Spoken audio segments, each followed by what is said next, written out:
It's time now for the Morning Magazine, brought to you by the Riverview Hospital in Wisconsin Rapids and Comfort Air Heating, Cooling, Plumbing.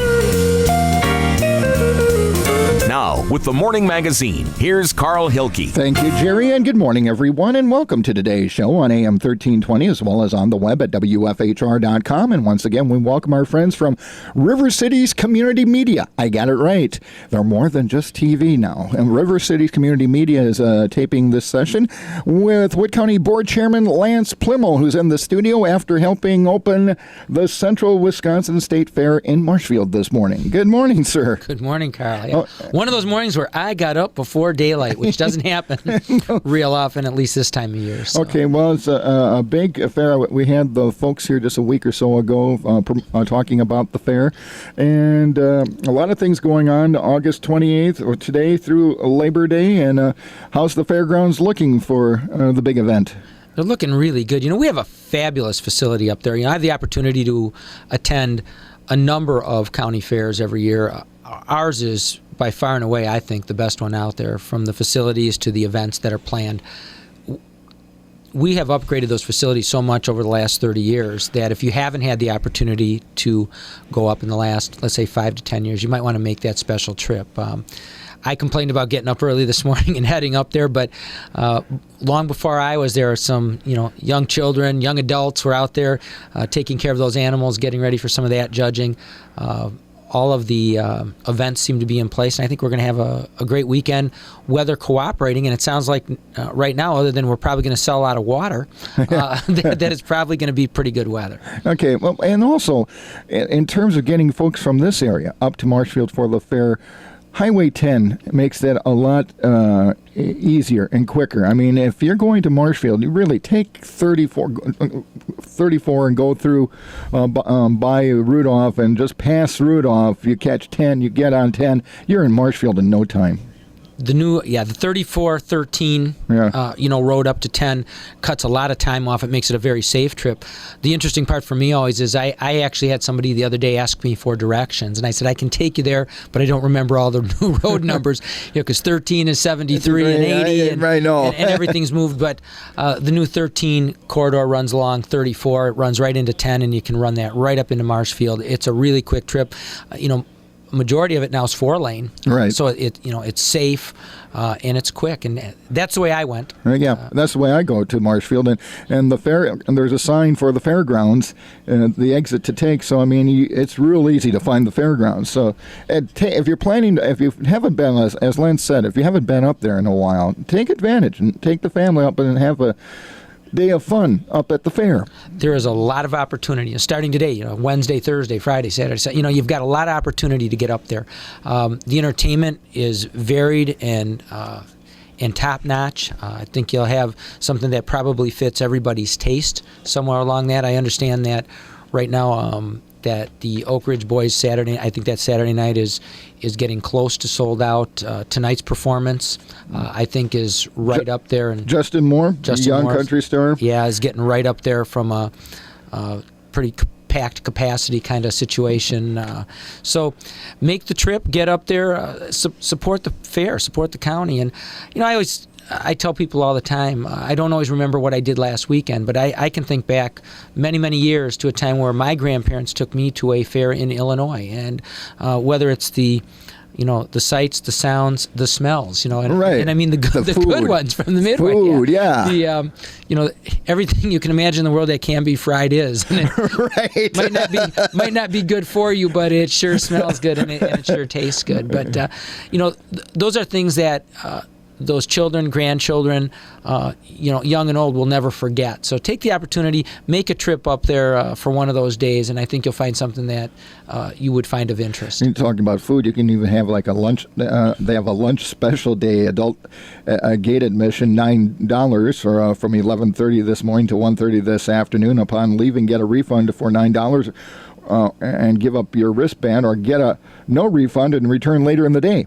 Like I said, there's some tremendous specials. It's an extremely affordable family event. That's it. And there really is something for everybody. And, the one thing that I forget is, we have a varied economy. And sometimes about the time you think you know everything about your job, you get up there and you watch some of the the kids with the animal judging, some of the things up there, and you realize I don't know very much about very many things that really occur in the world. If you think you know something about mechanical engineering, go watch the people that are raising sheep, and you'll find out you don't know much about sheep or cattle or cows. Or dress a cow. Or dress. A lot of events, a lot of things to learn, and you'll find out that it's a very interesting weekend. Okay. My other question is, did you get on the zip line? No, I got on nothing. I went up for breakfast.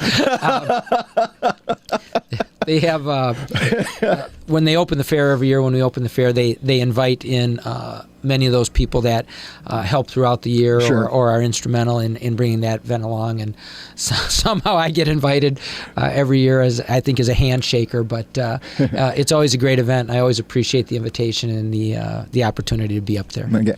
If you're just joining us on the Morning Magazine, welcome. We're getting our monthly visit with Wood County Board Chairman Lance Pliml today, and we also welcome our friends from River Cities Community Media who are taping this discussion for later cable cast on your favorite cable system, or you can also go to their website and download it there. Well, you were in the heart of frac sand country, too, and that has been making the news in other counties, and I'd be interested in your views, because you helped work with the State County Boards Association looking at helping set up like a template, if you were for, how a county should handle frac sand mining. And now we're seeing someone who's saying, okay, we're going to put a stop to this right now for a while. We got to figure this out. And so your thoughts about what are you hearing from your contemporaries in other counties? What's happening right now? Well, there's a lot going on, and as you see oil prices continue to rise, you will see more and more fracking occur, and hence the need for sand, which is what we provide. I was lucky enough to be chosen to chair the frac sand task force for the Wisconsin Counties Association. We obviously spoke to pretty much all of the counties around the state of Wisconsin that are involved, but it's a regional issue. It's more than just Wisconsin. Minnesota's involved. Obviously Wisconsin. There's other states that supply sand, and the take is different from different areas. The general feeling at the end of the day with our frac sand task force is frac sand mining can be done in a safe and effective manner, but there are precautions that need to be taken when you do those things.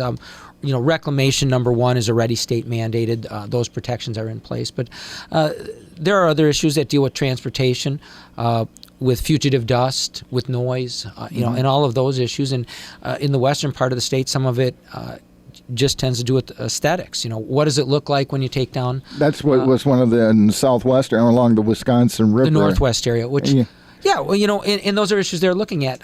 Moratorium or moratoria are not the way to go in most cases. It's not a long-term fix. It's one of those things where state law allows you to in effect put everything on hold and take a look at it to study it. But it's not meant to stop. It's meant to give governmental bodies a chance to look at what their options are. And we think we put together some pretty good options. I was contacted the other day, and it's kind of funny how life goes on, and got a phone call, and they said, Lance, we'd like you to attend a frac sand informational seminar in Santa Fe, New Mexico. You've been identified as one of the experts in that field. And I said, boy, it's amazing how quick you go from knowing nothing about frac sand to becoming an expert in the field. But I guess the point is it's become a regional issue. And whether it's the oil companies, the companies that are actually doing the fracking, those sand providers, and those government entities, both the municipalities, towns, cities, villages, Sure. and counties that are dealing with it are constantly looking for more information. And I think because we have been at the leading edge of this, hence my invitation to attend. We've done a really good job in Wood County. Tracy Arnold at our Land Conservation Office has become an expert. She is one of the people that is consulted from around the state and the Midwest on how we've handled some of these issues, as well as our highway commissioner here and myself. So it's something that, if we really are going to strive for energy independence, it's one of the components that's going to need to happen. We're going to have fracking. We're going to need to supply the sand, and that's, keep in mind, that's all we do over here is supply the sand. but we're going to have to look at this in a multifaceted manner to solve those energy problems, and this is at the forefront, and so we'll be there to answer questions. Now, one of the issues, and you and I have talked about this in the past, as this new industry kind of shakes out, you'll have the bad, you'll identify the bad players from the good players, and there's been some problems with some frac sand companies where the moratoriums went up, how do we, I guess, what advice do you have for some of these counties, or how did Wood County go about finding who's the legitimate good company from the jerks, as it were? Striking the balance is the difficult thing in almost any endeavor. And as you alluded to there, there's good actors and bad actors, right, in that game. There is an organization, it's the Wisconsin Industrial Sands Association, that does a lot of self-monitoring. And these are the big companies, generally speaking, that have been mining sand for over 100 years in many cases. And so they have put the best practices into play as they have gone forward, because they realize that anytime you cause groundwater contamination or a drawdown of groundwater, if you cause a fugitive dust to be released that causes silicosis or other health issues, all of those above, including transportation, noise, the lack of quiet enjoyment of a person's property because there's 250 trucks running in front of it, all of those things come into play, and those good players in this game have learned a long time ago that they need to address those issues. Some of that can be done in the practice. It might be downlighting, it might be hours of operation, it can be agreements on water usage. Some of them have gone as far as limiting truck traffic, in some cases compensating people for any consequence to real estate value, for quiet enjoyment of life. And let's face it, if somebody's right next door to you and they were running 250 quad axle dump trucks a day out of their pit, it might not make you very happy. But if all of a sudden they come along and they say, we understand that that's a problem, what we're going to do? We're going to pay your property taxes for you. Okay. And we're going to make some other accommodations. All of a sudden they're not such a bad neighbor, and you learn to maybe live with some of those things. So negotiation's important, sitting down with all the players, bringing them all to the table, telling them from a governmental aspect what we expect, and in some cases what we might demand, getting their input and finding out what's realistic from a business perspective. The last thing we need to do is drive business away, especially in our economy, in our part of the country. But all of those things have to come together, and at the end of the day, you hope you reach agreements. And we have been lucky enough to have done that in Wood County. And I'm not saying there wasn't contention, and a lot of it early on, a lot of pushback from every side. But I would expect that. Everybody would like everything their way. It's just like a bunch of little kids playing in a sandbox. Everybody wants all the toys, wants it their direction. And at the end of the day, you have to sit down, you have to collaborate, you have to cooperate, and you have to realize what's best for the entire area. And we've been lucky enough to do that. I'm hoping that these other counties put into play the best practices and go the same direction. And how's it working, these agreements so far in Wood County? Have you been running into any road problems, any air quality problems? How has it been working out so far?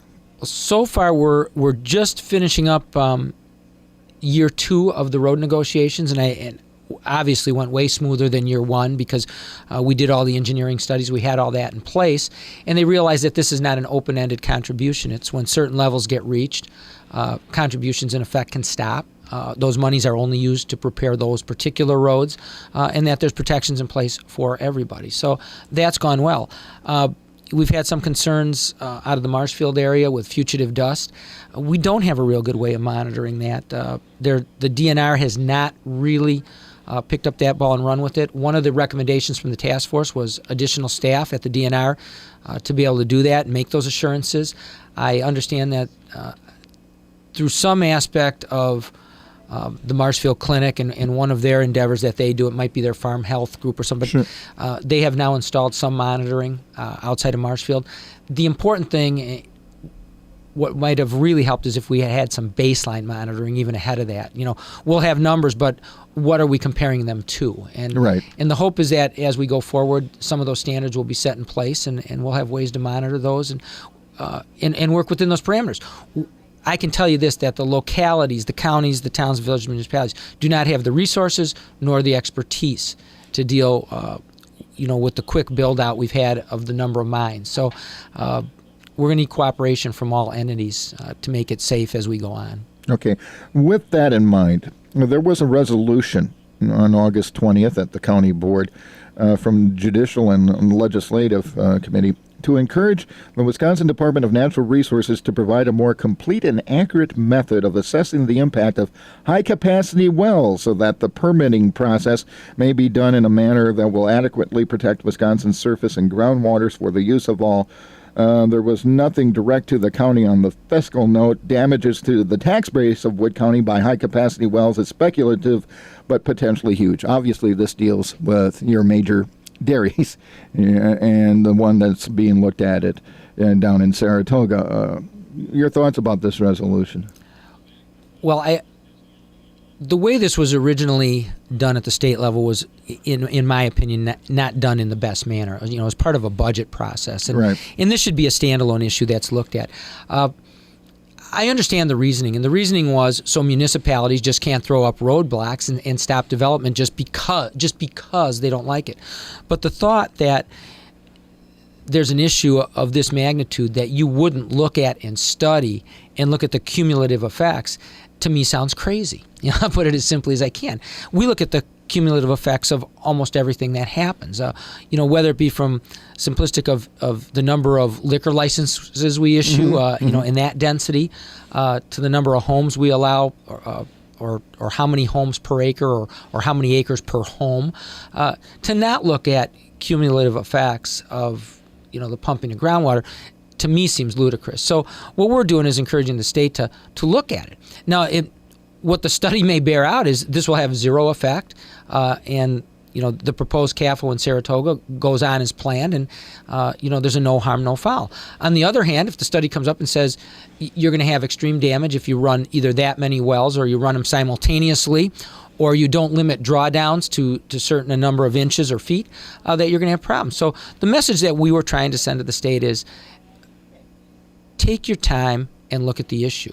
And nobody has any preconceived notions as to how that's going to come out. It may say, no problem. It may say, yeah, we need to look at these. But the point is, like anything else, it sounds funny to stick your head in the sand. I hate saying that because I've been dealing with sand. It seems ludicrous to me. However, if you would have told me 5 years ago that the two issues I'd be dealing with in Wood County would be sand, which as a problem when we are basically all sand, right. Or the fact that we have a problem because we have dairy production. Okay. I would have said, really? We got a problem with farms and sand. Those would have not been the two things that I would have thought about going in, because obviously we need that, much like we look at the effects on the water table, and what it might do to our lakes and streams and to people's drinking water, which is extremely important, and that's why I supported this resolution. At the same time, there's a need for dairy and dairy products, and they have to come from some place. And if we have the ability to do that without long-term or permanent damage to the environment, I think it's something that we need to really be involved with. And the thing is, if you're doing studies, scientific studies take time to be done correctly so that you get proper measurements and test out hypotheses and whatever. I mean, it takes time to do things the right way. And it also takes money. It takes both of those, and some of the things that I've talked about is, as you go on and, and you don't want to draw it out forever, because realistically, intellectual property, that stuff goes away and those operations go elsewhere. Time is money in business, and those delays cost those developers money. But the real issue is, as you go forward, even if you installed, let's say, all of those wells, if you instituted some drawdown levels and say, if you put them in and this happens, then you have to stop pumping. That seems to me to be a reasonable alternative. So whether you put in one or whether you put in 100, if the effect reaches a level of concern, then we ought to be able to turn them off.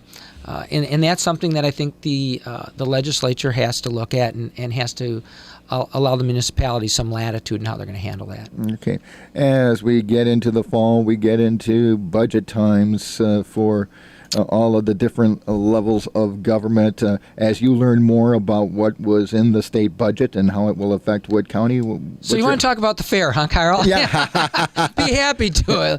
Fun games, a lot of fun. Okay. No, budget, budget time is no fun. I don't care if you're at home setting up your business or your personal budget. If you're in your own business doing your budget, budgets are not fun because budgets in effect are speed limits. They tell you, oh, wait a minute, you can't do that, and nobody likes to be told no.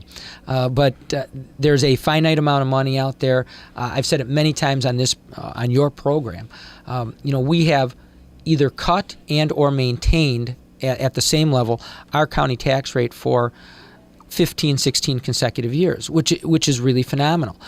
In some respects, that hurts us. And there are counties that over time increase that levy by 3% a year. And obviously that gives you some operating room when you come to a year when you have to hold it at zero. The one thing that I would like to see is the ability to, in effect, reserve that capacity. We in Wood County have taken the stance that if we don't need your money, we're not going to take it away from you, and we will operate with what we need to operate.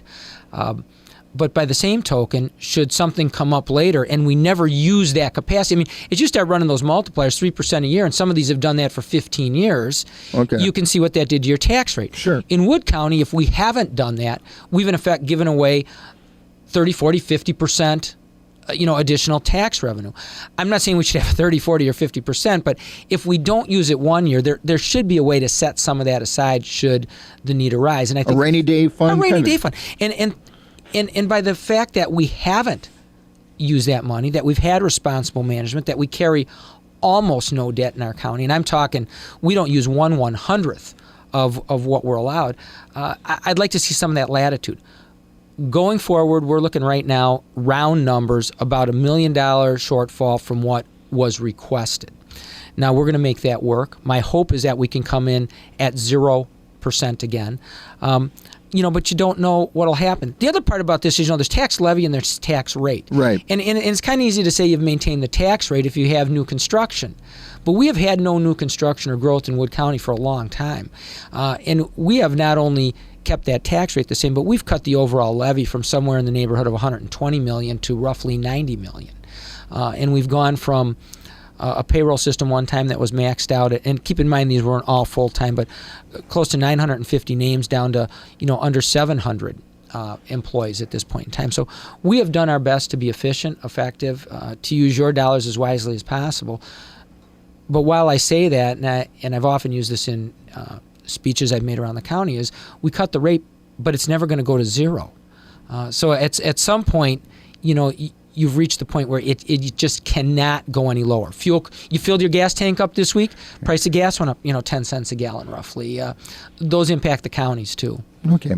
Well, with that, we'll wrap up and wish you and all the other county board members and the county employees of Wood County a happy Labor Day holiday, and let's hope for a great turnout at the Central Wisconsin State Fair this weekend. Get to the fair and stay at the parks. Okay, there you go. I understand the parks have been very busy, which is good to hear. Well, you have a great weekend. Thanks, Carl. And with that, that's Wood County Board Chairman Lance Pliml. And with that, we'll wrap up part one of today's edition of the Morning Magazine. The Morning Magazine, as always, is brought to you by Riverview Medical Center. With you, it's personal, and Comfort Air.